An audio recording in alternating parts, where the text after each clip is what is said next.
बिस्मिल्लाहिर्रहमानिर्रहीम। अस्सलाम वालेकुम। मैं मुदस्सर शाही एडवोकेट और आप देख रहे हैं हमारा यूट्यूब चैनल लीगल इश्यूज़। आज हम बात करेंगे कि अगर किसी बेटी की शादी होती है, कॉमन इशू है कि आजकल बेटियों के घर टूट रहे हैं। सबसे ज़्यादा तलाक के केसेस हैं हमारी अदालतों के अंदर, बढ़ी पड़ी हैं। वो बेटियां तलाक लेने के लिए पहुंची होती हैं, घर टूट रहे हैं, बच्चे रुल रहे हैं। तो ये वजह क्या है? तरबियत की कमी। आज हम अक्सर हम अपने क्लाइंट्स को कहते हैं कि अपनी बेटियों की शादी से पहले तरबियत किया करें। तरबियत की बजाय उल्टा वो कुछ समझा रहे होते हैं और बच्ची जितनी परेशान है, पेरेंट्स उससे भी ज़्यादा परेशान नज़र आते हैं। आज हम एड्रेस करेंगे अपनी बेटियों को कि शादी, सपोज़ हमारी एक बेटी की शादी होने वाली है, हम उसको एड्रेस करेंगे कि आपको अगले नए घर में जब जाना है तो आपको कैसे बिहेव करना है। वो कौन सी चीज़ें हैं, वो कौन सी घाटियाँ हैं जो आपको अबूर करनी है और अबूर करके आप मंजिल तक पहुँचेंगी। आप एक कामयाब बहू बनेंगी, एक कामयाब बीवी बनेंगी, एक कामयाब माँ बनेगी। तो वो कौन से फैक्टर्स हैं, कौन सी तरबियत है जो एक बेटी की होनी चाहिए, वही करेंगे आज इंशाल्लाह। एक बेटी मेरी, उसकी शादी जनाब होने वाली है, उसको मैं नसीहत करता हूँ कि प्यारी बेटी, आप याद रखें मेरी बात कि औरत जो है ये सर का ताज होती है, बड़ी इज्जत वाली जगह है। ये औरत जो है, बीवी जो है, जो आप बनने जा रही हो निकाह की सूरत में, आप अपने शोहर के सर का ताज होगी, इज्जत होगी। लेकिन याद रखें कि अगर ताज, किसी बंदे ने अपने सर पे ताज पहना हुआ है और ताज चुभना शुरू हो जाए, जैसे देखें कोई चीज़ फिट नहीं आती तो वो फिर ज़ख़म हो जाता है, तो ताज सर पे पहना हुआ है लेकिन चुभे, बार बार चुभे, तो क्या करेगा बादशाह? क्या उसे पहने रखेगा? नहीं, कुछ अरसा तो बर्दाश्त करेगा लेकिन फिर उतार के फेंक देगा, कहेगा ये ठीक नहीं है, इसको ठीक होना चाहिए, ठीक होगा तो पहनूंगा, अदरवाइज़ नहीं पहनूंगा, ये तो चुभ रहा है मुझे।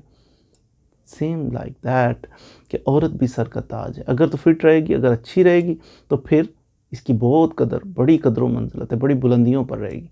तो अगर ये अनॉयंस क्रिएट करेगी तो फिर नुकसान उठाएगी। औरत जो है ये इंसान है, मैं ज़िंदगी से निकाल दे। कभी मैं नहीं करनी। अगले घर में जाना है तो कभी मैंने ये किया, मैंने वो कर, मैंने ये कहा, मैंने वो खाया, मैंने ये नहीं खाया, मैंने वो, मैं, ये मैं को अपने अंदर से निकालना है। ठीक है, जानवर कुछ हैं जो मैं उनकी है बोली, इंसान की बोली ये नहीं है। मैं को कम से कम करना है और अच्छे तरीके से बिहेव करना। याद रखें, एक तो ये कि आपने अच्छे तरीके से बिहेव करना है, मैं का चर्चा नहीं करना।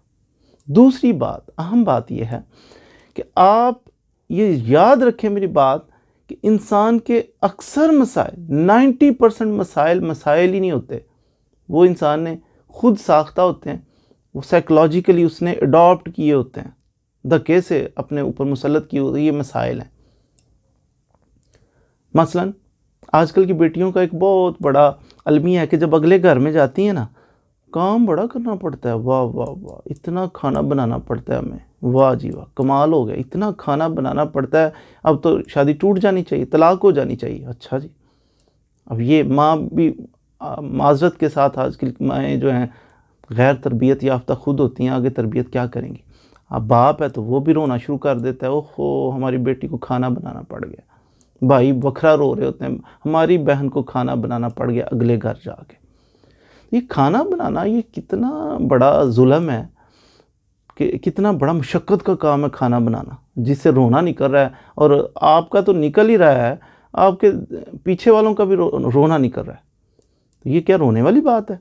क्या क्या है, पहाड़ कितना बड़ा है, ये खाना बनाना पड़ गया अगले घर जाके। मैं बड़ा हैरान हुआ, ये कोरोना वायरस के दिनों में नया नया आया तो फैक्ट्रीज़ बंद, दुकानें बंद, हर चीज़ बंद। तो मैंने एक होटल वाले से बात की, मैंने कहा यार बात सुने, आप होटल बंद कर दें। वो कहते क्यों? मैंने कहा इसलिए कि मैं आपको ला के चीज़ें प्रोवाइड करूँगा तो आप वो चीज़ें पकाएंगे, आटा मैं ला के दूँगा, रोटियाँ बनाएंगे और फ्री लोगों को देंगे। मज़दूर तबका है, बड़े परेशान है। वो कहते ठीक है, हमारा सेटल हो गया। तो मेरा बारहा उधर जाना हुआ होटल पे, तो मैं जाके वो होटल वाला रोटियां जनाब तंदूर पे लगा रहा है, दूसरी तीसरी लगा रहा है। मैं जाके उससे पूछता था, कभी कभी विज़िट करता, जी क्या हिसाब है, क्या चल रहा है? तो वो आगे से पता क्या हंसता हुआ, साथ रोटी लगा रहा है, हंसता, सर 1148 रोटियां हो गई हैं आपकी आज अभी तक। साथ हंस रहा होता था, हंसते हंसते लगा रहा होता था। तो मुझे ख्याल अचानक उस वक्त आया कि ये 1148वीं रोटी लगा रहा है तो ये हंस रहा है, इसे तो रोना चाहिए था, इसकी तो अम्मी भी पीछे रोनी चाहिए थी, इसके तो जनाब बहनें भी रो रही होंगी, घर में कोई सफ़े मातम बिछा होगा कि 1148वीं रोटी। लेकिन नहीं, उसके घर वाले नहीं रो रहे थे, उसकी बहनें भी नहीं रो रही थी, वो खुद भी नहीं रो रहा था, हंसता हुआ वो 1148वीं रोटी लगा रहा था। फिर ये है कि बाद में हमारी बेटियों के ज़हन में ये आता है कि एक दिन काम करना ज़्यादा कर लिया तो रोज़ रोज़ तो नहीं ना, वो अगले दिन भी करता था, तीसरे दिन, चौथे दिन, कई महीने तक मेरा उसके साथ कॉन्ट्रैक्ट रहा। मैं जाता था, वो इसी तरह 1100, 1200, 1500, 1800, 2000 रोटी लगाता था। 2000 रोटी लगा के उसके बाद रोता फिर भी नहीं था, उसकी बहनें भी नहीं रोती थी, उसकी माँ भी नहीं रोती थी, वो हंसते थे, खुश थे। बाद में उसको मैं वेजेस देता, उसको पैसे मजदूरी देता, ये ले जनाब 1000 रुपया, तो वो खुशी खुशी अपना काम करके वो चला जाता। तो यानी साइकोलॉजिकली कि बंदा रोटियां पकाने से मरता नहीं है, ये बात तो मैं आज आपको पक्की कर रहा हूँ। रोटियां पकाने से मेरी बेटी आप मरेंगी नहीं, हाँ जी, खाना बनाने से भी नहीं मरेंगी, बिल्कुल नहीं मरेंगी। तो इसलिए चलें, बेटियों के साथ साथ पेरेंट्स की भी तरबियत हो रही है कि ना रोया करें, कि खाना बनाने से बंदा नहीं मरता। अब वो होटल वाला जो इतना पकाता है, अब कभी शादी अटेंड की हो तो देखा, एक पकाई करने वाला जो आदमी है बावर्ची, पता है कितनी देगें पकाता है? 20 देगें पका लेता है। 20 देगें पका के तो उसके बाद मैंने नहीं देखा किसी पकाने वाले को वो देगें पका के 20 फिर रो रहा हो, मैंने आज बड़ा खाना बनाया। उसकी अम्मी रो रही हो पीछे, उसका बहनें रो रही हो ना, कोई भी नहीं रो रहा होता, उसने 20 देगें पकाई होती हैं और वो हंस हंस के कह रहा होता, चखो चौधरी साहब, ये देखो वो देखो, हंस रहा होता है, खुश होता है। तो ये रोने वाली बात नहीं है। बर्तन साफ़ करने पड़ गए, ओफो, 3, 4, 5, 7 बंदों के बर्तन साफ़ करने पड़ गए हैं बेटी को, रो अब बैठ के।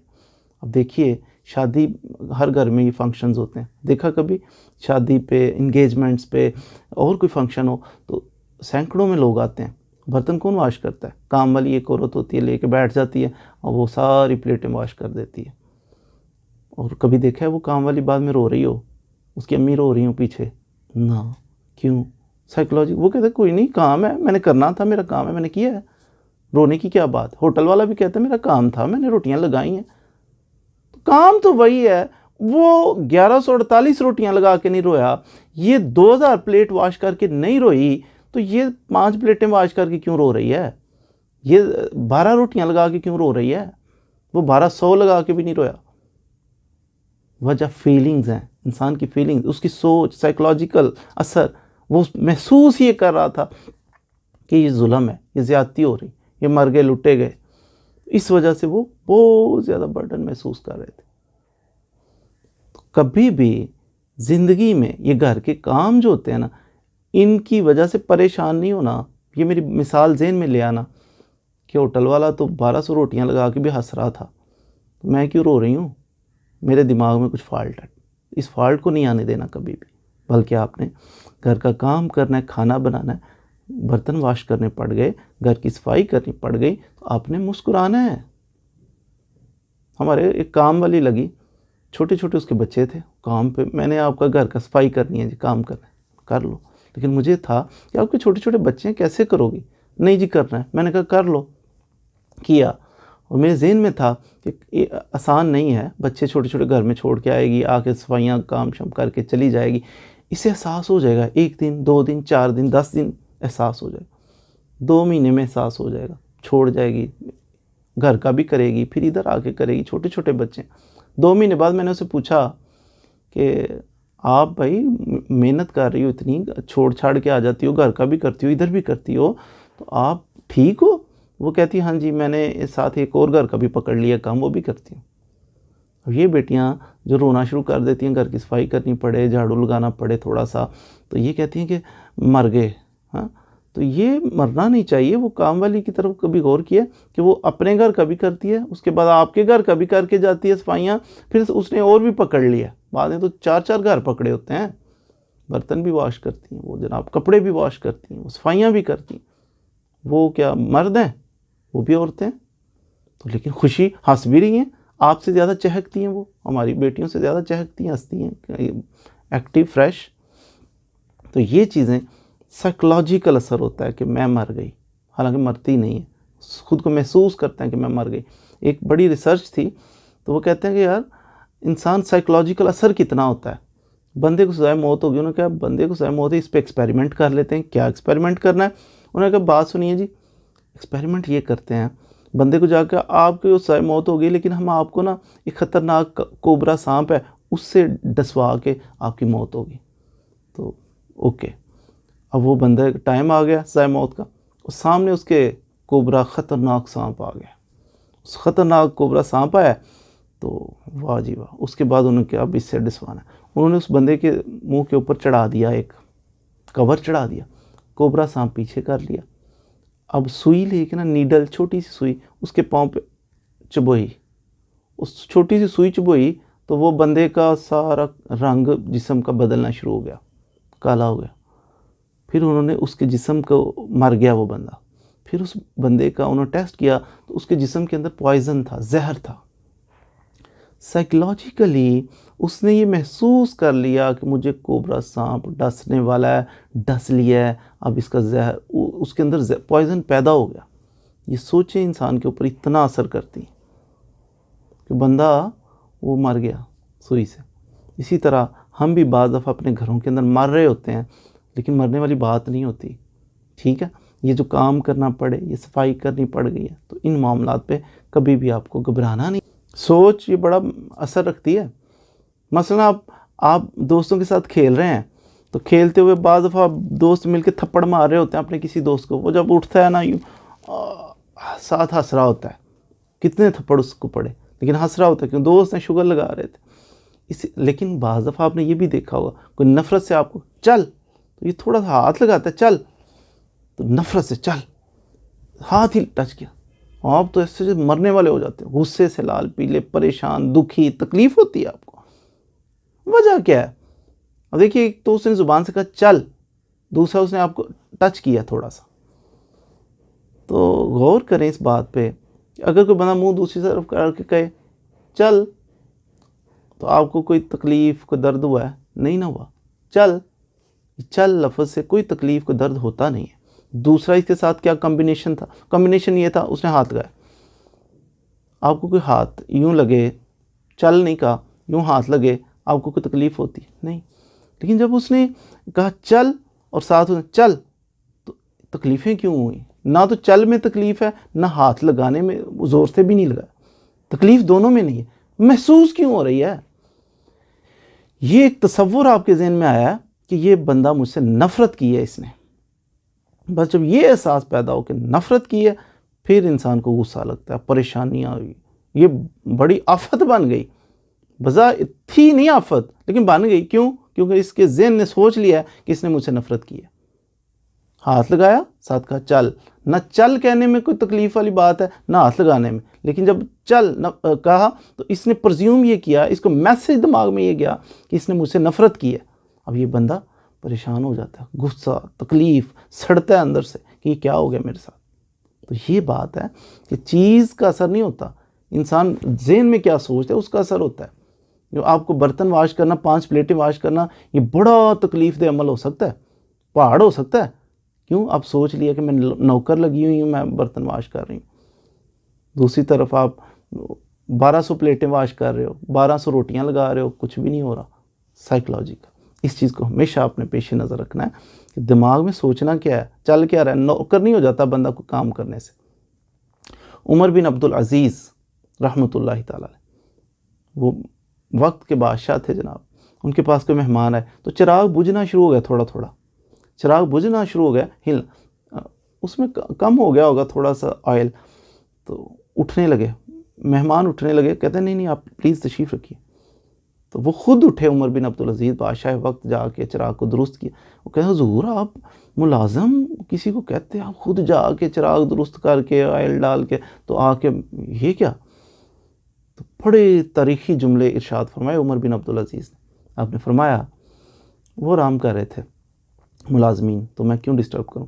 आपने फरमाया, बड़े तारीख़ी जुमले, आपने फरमाया कि मैं यहाँ बैठा हुआ था, उमर बिन अब्दुल अजीज़ था, शहनशाह वक्त था।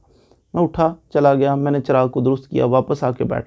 मैं अब भी उमर बिन अब्दुल अजीज़ हूँ, मेरी शान में कोई फ़र्क नहीं, मैं वही हूँ। तो ये इंसान कुछ काम करने से, कुछ सर्विसेज प्रोवाइड करने से, कुछ किसी का दुख दर्द बांटने से इंसान की शान में फ़र्क नहीं पड़ता, वही रहता है। जो आप हैं आप वही रहेंगी। इस चीज़ को अपने जहन में बिठा लें। सोच पॉजिटिव रखनी है हमेशा।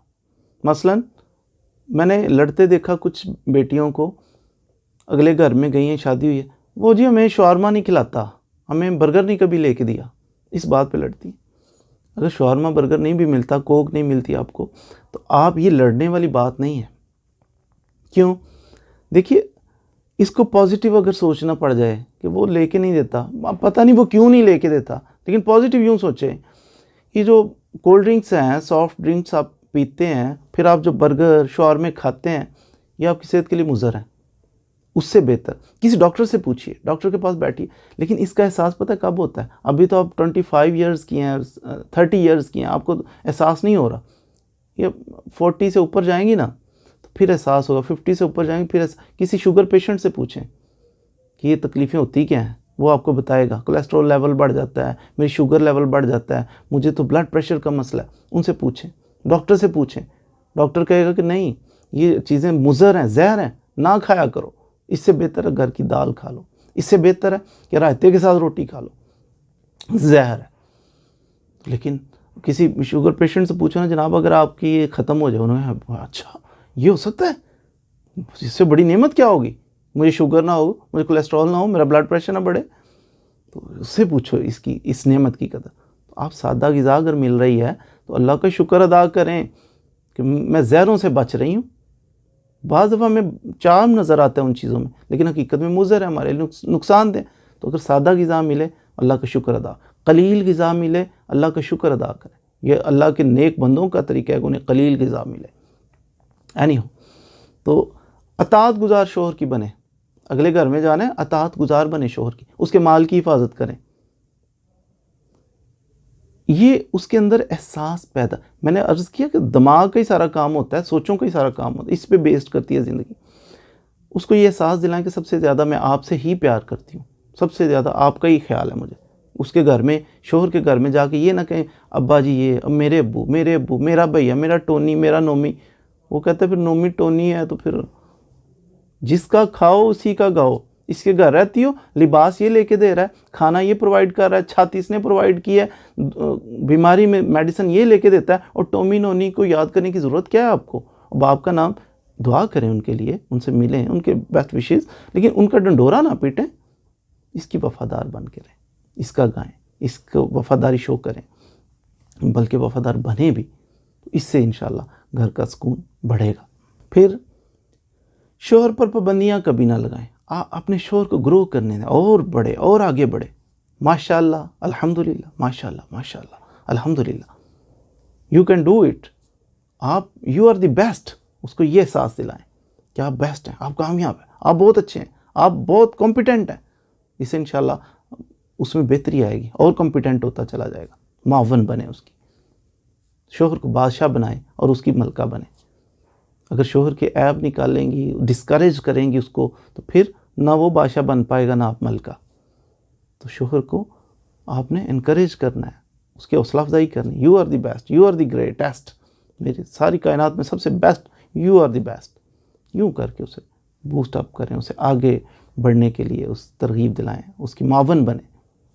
हमेशा अगले घर में जाके साफ़ नज़र आएँ, साफ़ सुथरी होनी चाहिए आपको। गंदी मंदी, मैली कुचैली, बदबूदार लिबास पहना हुआ है, ना ना, ऐसा नहीं। कोशिश करें पुरवकार और साफ़ सुथरा रहें। इसमें नेग्लिजेंस, सुस्ती और काहली की वजह से ऐसा ना हो। बनाओ सिंगार करें अपने हस्बैंड के लिए। तो ये अपना ऐब अगर आपके अंदर कोई है, बिला ज़रूरत शोहर तक ना पहुँचाएँ, किसी तक भी ना पहुँचाएँ। छुपाना है अपने ऐब को बिला ज़रूरत। अगर ज़रूरत है, कोई मेडिसिन लेनी है, फिर तो लें, अदरवाइज़ अपने ऐब ज़ाहिर ना करें। सास पे भी ना करें, शोहर पे भी ना करें, किसी पे भी अपने ऐब ज़ाहिर नहीं कभी करने। और जैसे अपने ऐब नहीं ज़ाहिर करने, इससे ताल्लुकात ख़राब होने का अंदेशा होता है। अपने ऐबों को, अपनी कमियों को नहीं बताना कभी भी। इम्प्रूवमेंट की कोशिश में लगे रहना, लेकिन बताना नहीं कि मेरे अंदर ये कमी है, बिला ज़रूरत। अगर ज़रूरत पड़े फिर बता सकते। फिर इसमें यह है कि आपने बिला ज़रूरत बताना, अपनी कमियों को नहीं बताना। अब जिस घर में आप तशरीफ़ लेके जा रही हैं, अपने ससुराल का घर, उनकी कमियों को भी नहीं बताना। उनके अंदर भी कुछ फॉल्ट्स होंगे, कुछ कमियां होंगी।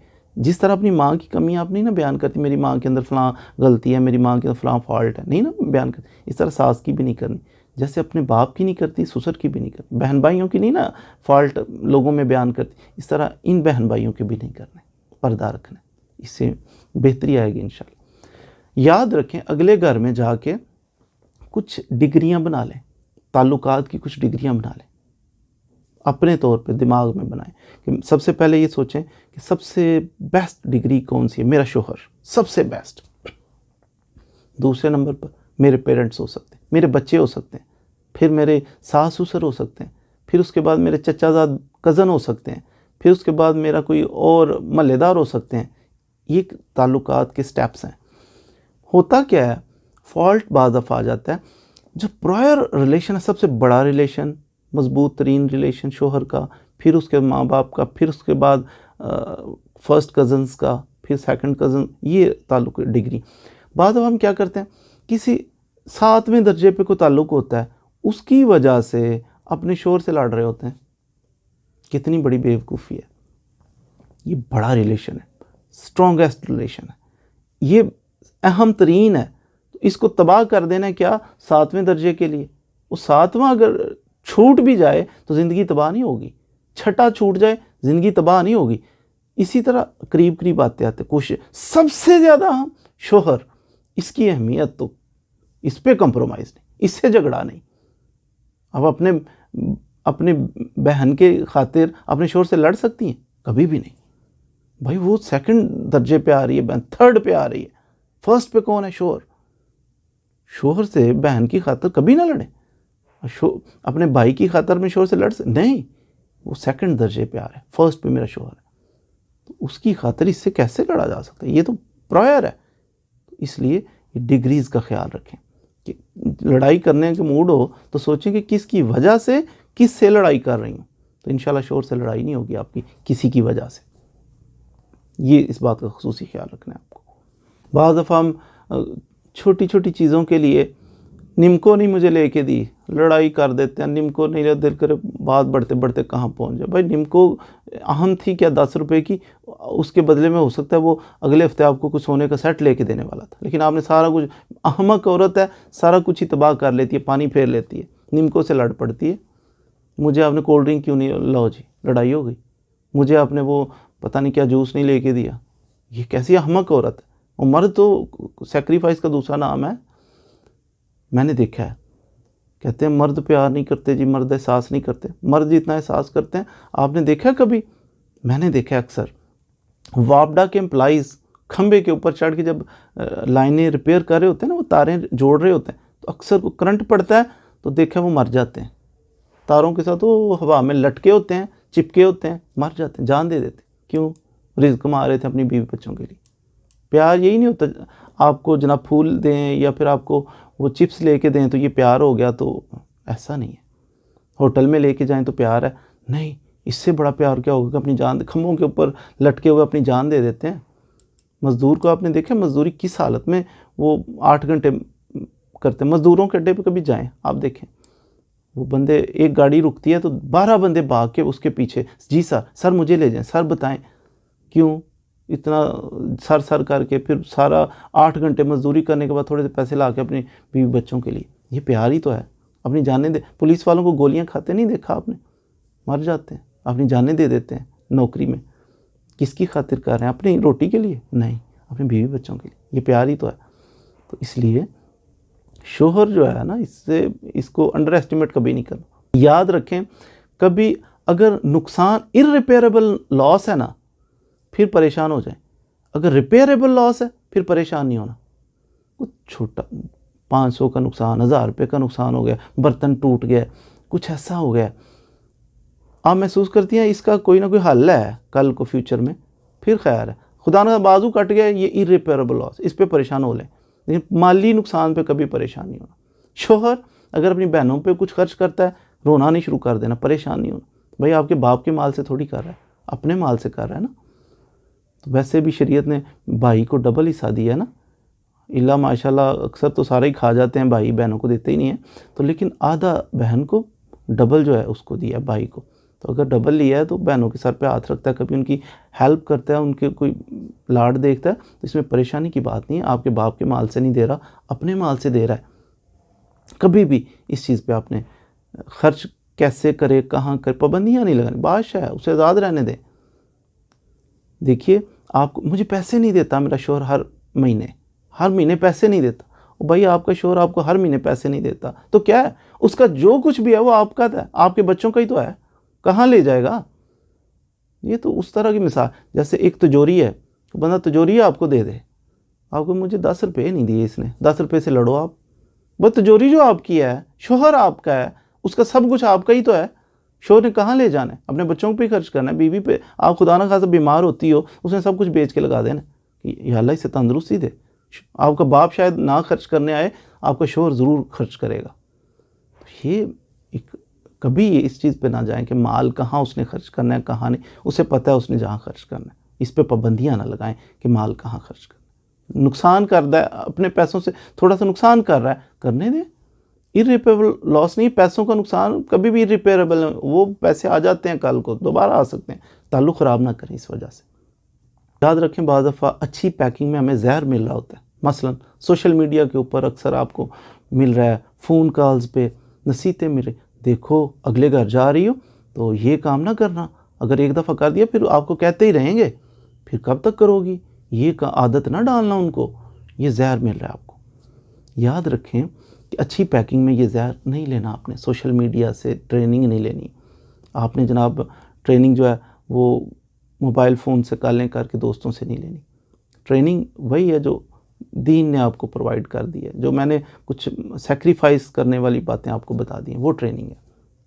ये मोबाइल फ़ोन वाली ट्रेनिंग नहीं ले। मैं आखिर में दुआ करता हूँ कि अल्लाह ताला आपकी ज़िंदगी को खुशियों से भर दे, आपको कोई आजमाइश भी ना आए, आप राहत सुकून, दुनिया में भी आपके लिए सुकून, राहत हो, खुशियाँ हो आपके गिरदोनवा में, और अल्लाह ताला की मोहब्बत, अल्लाह ताला की रहमतों के हिसार में, अल्लाह ताला की बरकतों के हिसार में आप रहें, और दुनिया भी आपकी खुश हो, खुशहाल हो, और आखिरत में भी आप कामयाब हो। तो अल्लाह ताला आपको हमेशा मेरी आंखों की ठंडक बनाए, आप वालिदैन की आंखों की ठंडक बनाए। अल्लाह ताला आपको हमेशा हर गम से बचाए, हर खुशी, हर मोहब्बत, ये आप खुशियों और मोहब्बतों के हिसार में रहें, हमेशा हंसती और मुस्कुराती रहें, आपका घर बसे और आप दुनिया के लिए एक मिसाल बने। आमीन। Thank you.